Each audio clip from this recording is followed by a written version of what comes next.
Uf, Hasan tezroq bo'l. Hop, namuncha shoshirasan. Darsga kech qolamiz.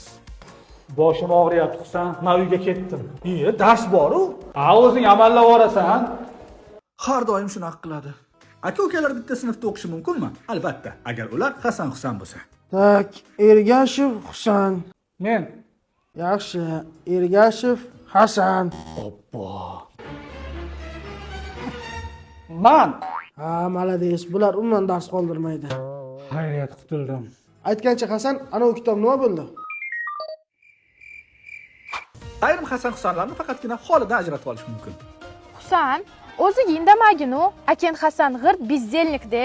Men Hasanman. Voy, Husanni shunaqa demoqchi edim. Hazillashdim. Husanman. Qaysi birisan o'zi? Aytgancha o'xshamaydigan Hasan Husanlar ham bor. Qalaysan adash? Yaxshi. Hasan, bufetga boraylik. Ketdi. Hasan, nima aytgan vaqting kelmaysan? Ha, mayli, olib keldimi chiqar. Obbo, nimani? Jim, jinnini yo'qmi? Men buni aytayapman. Ha? Hasan chekadimi?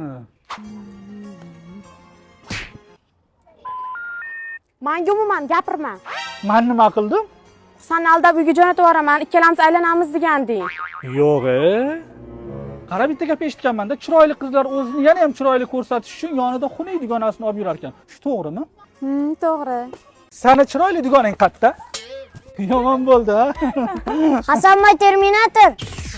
Hasan, yana nima qilgansan? Bugun darsdan keyin esingda Xotiram yomon, eslatib yubor. kontrda Lyubovni yoraman deganing ketdikmi? Burchakning tashqi yuzasidagi konturmi? Bo'ldingmi? Hozir qanaqa yoqadi buni? Maktabim